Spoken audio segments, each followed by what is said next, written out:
Let's rank the most important players in the team, the guys they absolutely can't afford to miss. Yes. So for me, where'd Grant go? He disappeared on us. So for me, the most important 49er on this team that can't miss, and a lot of people won't like this, but it's Trent Williams. Trent Williams, to me, I think a lot of 49er fans take for granted the fact that they have had Joe Staley and Trent Williams since 2007.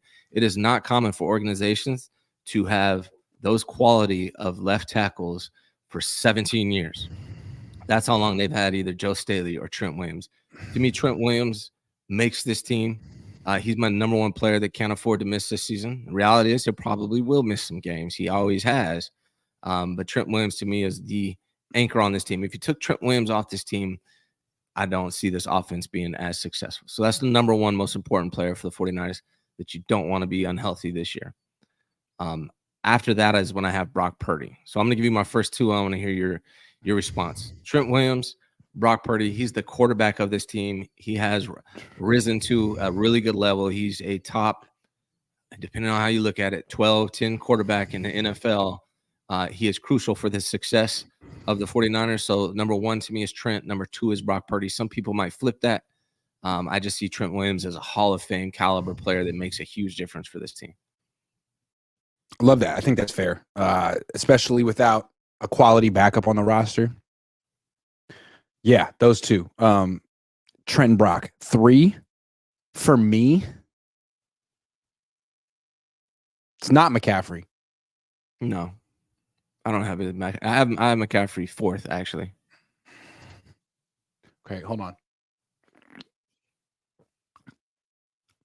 I think it's Fred Warner. That's who I have. Yeah.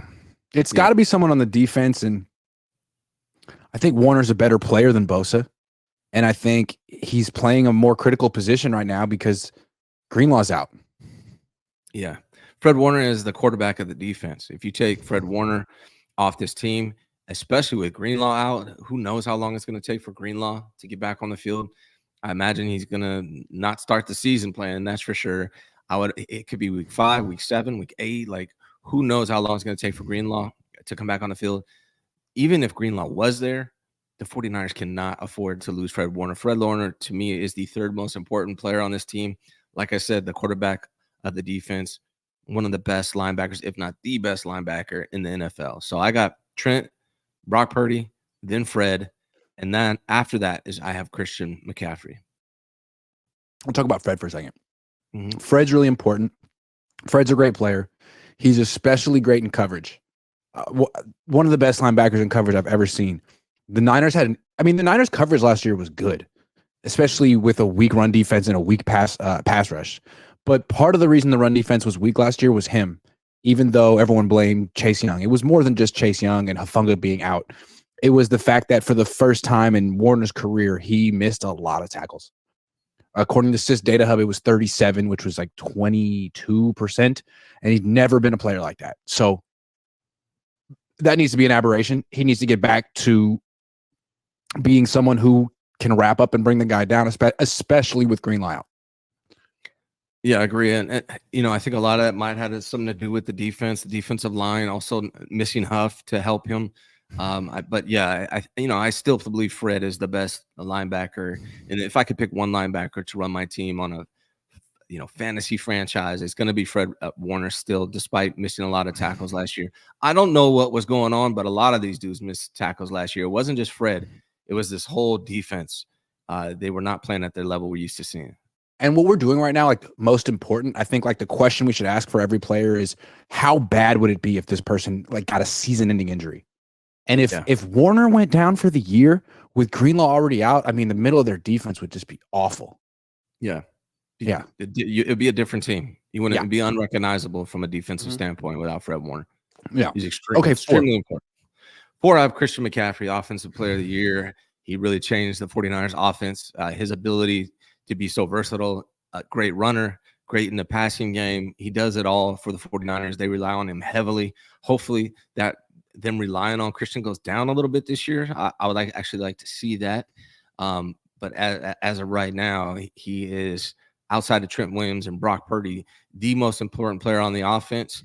He scores all the touchdowns. He is crucial for the success. Now, I will say I think Elijah Mitchell's a good running back. Yeah. And I think Jordan Mason's a good running back, and they would have some level of success like if Christian went down, they would still have good running backs in those guys, and they would still have success running the ball.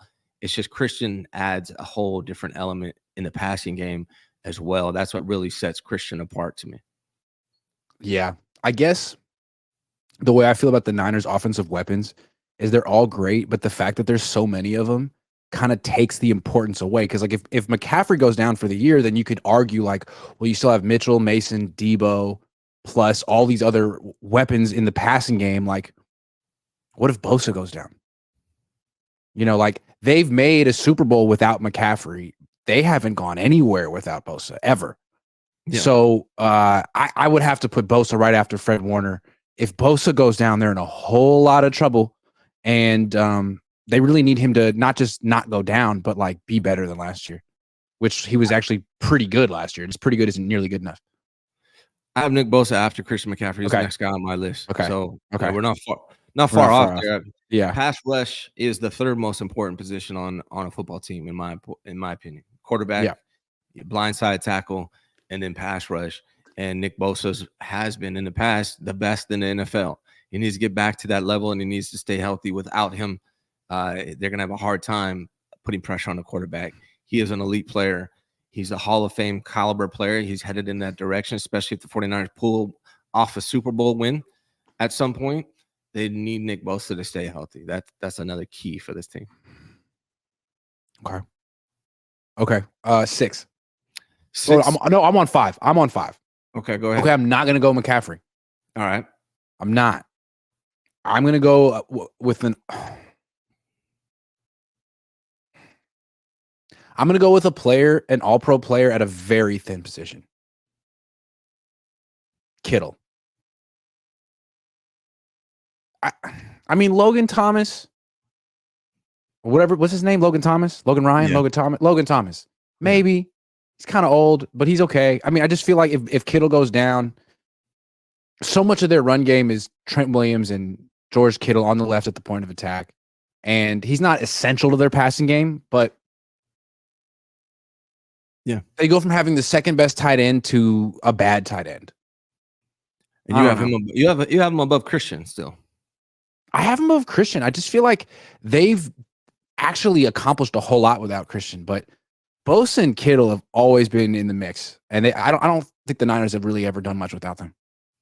I don't know. Yeah, I have Kittle pretty high, but I have him actually. You're on number 6, right? Or are you on number 5? I was on 5. Okay, so number 5, you have Kittle. Who's your number 6? Maybe McCaffrey there. I don't want to get too crazy. He's really good. All right, so he's the offensive player of the year. For me, number 6 is Debo. I have Debo over Kittle. I think Debo is extremely important. Both these guys are important. So I'll actually just put it out there. 6 is Debo. 7, I have Kittle. Okay. Especially, have you been able to watch Receiver yet? Have you been able to watch that show? Mm-mm. So I think we always knew it, but after watching Receiver, you really see how important Debo is for Kyle. Kyle's game plan is centered around Debo Samuel, whether he's getting the ball or he's not. He's the distraction. Him and CMC.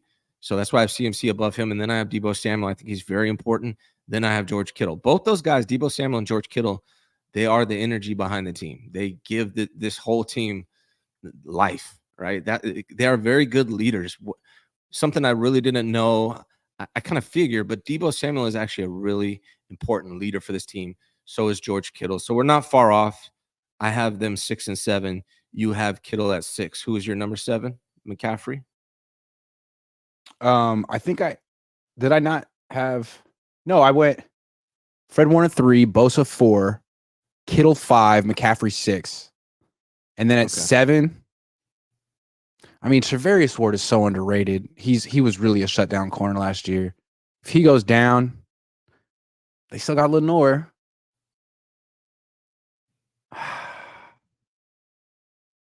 I just feel like Ayuk has been so good with Purdy. Like Debo was great for Jimmy, was so essential for Jimmy. But with Ayuk, like Ayuk doesn't lean on Debo nearly as much. Ayuk needs someone who's like can get open 10 to 15 yards downfield consistently. And that's I mean, did I say Ayuk needs that? Purdy needs that. And Ayuk's been that guy.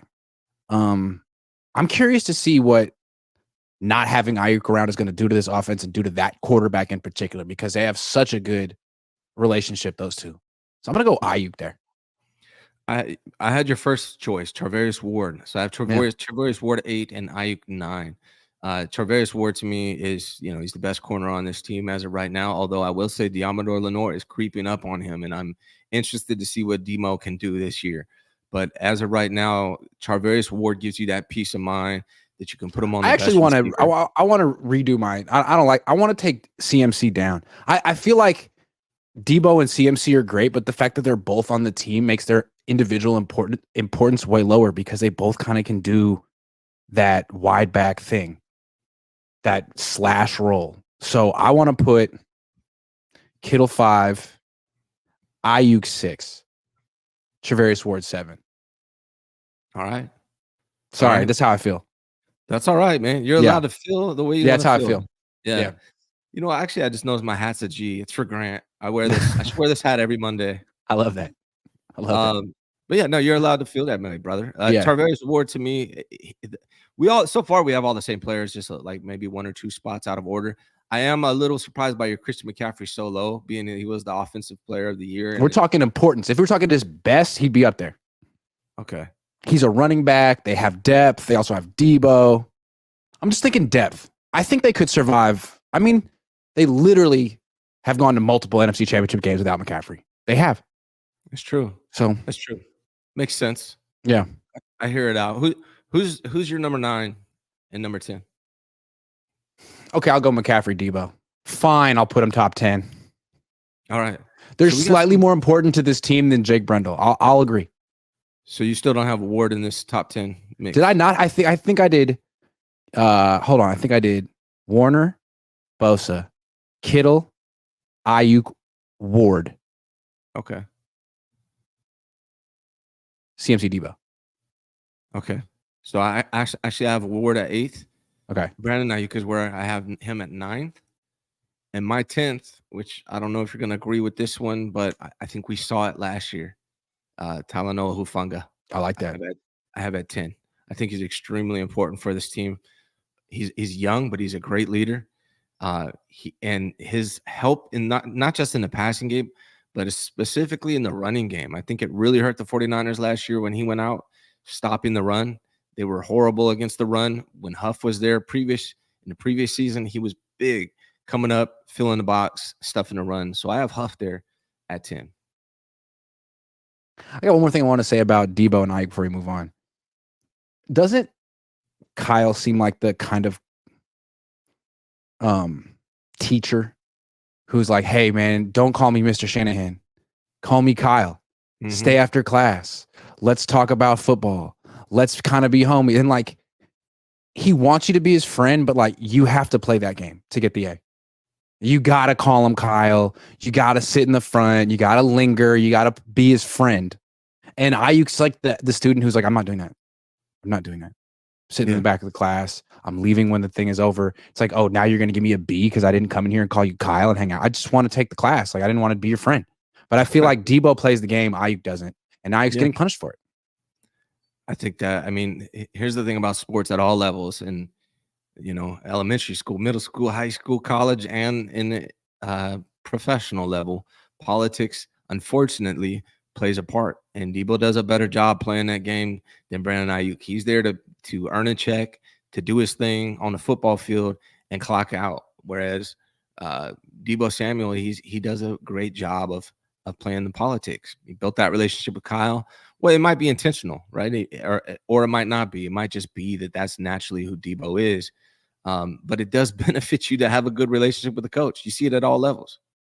I feel like it's kind of the difference between a second-round pick and a first-round pick. A second-round pick, or like Kittle, a fifth-round pick, like it's in your interest to ingratiate yourself with the coach. Mm-hmm. Hey, we're buddies. Call the play for me. If you're a first-round pick, I mean, I think you have a different mentality. Like, they need me. They wanted me. Like, I don't have to ask this guy to throw me the ball. And I think with Ayuk, it was tough because his rookie year, he got a ton of targets because people were hurt. There weren't a lot of options. Debo was out. And then in year 2, maybe he felt like, yeah, that's how it's going to keep going. And Kyle's like, well, I didn't want to give you those targets. You didn't earn those targets. So let me give you some tough love. Yeah, I just think Brandon, I also think just Brandon Ayuk is an introverted cat, right? Like you have to bring it, like he'll post on social media or he'll go on an interview and talk about it, but you kind of have to pull it out of him a little bit. Whereas Debo, I think, is the opposite. Like he'll kind of he's that kind of personality. I just think they have very different personalities. Brandon Ayuk is just not that dude.